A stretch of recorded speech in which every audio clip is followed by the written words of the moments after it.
നമുക്കറിയാം ഇപ്പോൾ ക്രിമിനൽ ലോസിൽ മാറ്റം വന്നിട്ടുണ്ട്.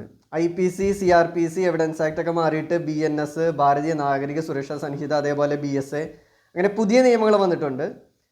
പക്ഷേ കഴിഞ്ഞ പ്രാവശ്യം ഞാൻ പ്രിപ്പയർ ചെയ്ത ഒരു 16 ഗൈഡ് ബാക്കിയുണ്ടായിരുന്നു ലീഗൽ സ്റ്റഡീസ്. അപ്പോൾ അതൊരു ഡിസ്കൗണ്ട് പ്രൈസിൽ ഒരു 280 രൂപയ്ക്ക് വിൽക്കാൻ തീരുമാനിക്കുകയാണ്. അപ്പോൾ അത് വാങ്ങാൻ ഇൻട്രസ്റ്റ് ഉള്ള സ്റ്റുഡൻസിന് ഞാൻ ഡിസ്ക്രിപ്ഷനിൽ കോൺടാക്ട് നമ്പർ കൊടുത്തിട്ടുണ്ട്. അതിൽ കോൺടാക്ട് ചെയ്ത് നിങ്ങൾക്ക് ആ ഗൈഡ് ഓർഡർ ചെയ്യാം.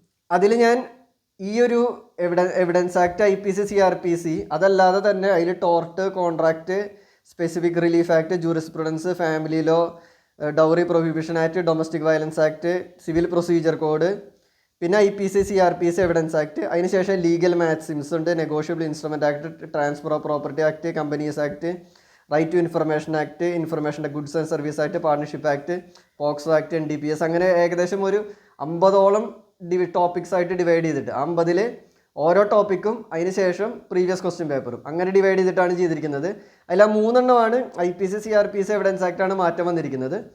നിങ്ങൾക്ക് ഈ ഗൈഡ് വാങ്ങാം. എന്നിട്ട് പുതിയ നിയമങ്ങൾ ഭാരതീയ ന്യായ സംഹിതയാണെങ്കിൽ ഇപ്പോൾ IPCയിലെ ഏത് സെക്ഷനായിരുന്നു അതൊന്ന് കമ്പയർ ചെയ്ത് നിങ്ങൾക്ക് നോട്ട് ചെയ്ത് വെച്ചാൽ മതി. കാരണം സെക്ഷൻസിലെ ചെറിയ മാറ്റങ്ങളാണ് വന്നിരിക്കുന്നത്. അപ്പം ഈ ഒരു 3 ടോപ്പിക്കുകൾ എങ്ങനെ പഠിക്കേണ്ടി വരും? കമ്പയർ ചെയ്ത് പഠിക്കേണ്ടി വരും. IPC ഈ ഗൈഡിലുള്ളതിൻ്റെ ബ്രാക്കറ്റിൽ നിങ്ങൾ എന്ത് എഴുതേണ്ടി വരും? കറസ്പോണ്ടിങ് ആയ BNSൻ്റെ സെക്ഷൻ നെറ്റിൽ നോക്കി എങ്ങനെയും എഴുതി വെക്കേണ്ടി വരുന്നത് മാത്രമേ ഉള്ളൂ. ബാക്കി എല്ലാ ടോപ്പിക്സും ഈ ഗൈഡിലുണ്ട്. അപ്പോൾ ഈ ഗൈഡ് ഒരു 16 ബാക്കിയുള്ളൂ. ആ ഗൈഡ് വാങ്ങാൻ ഇൻട്രസ്റ്റ് ഉള്ള സ്റ്റുഡൻസിന് ഡിസ്ക്രിപ്ഷനിൽ കോൺടാക്ട് നമ്പർ ഉണ്ട്. അതിൽ കോൺടാക്ട് ചെയ്ത് ആ ഗൈഡ് നിങ്ങൾക്ക് ഓർഡർ ചെയ്യാം.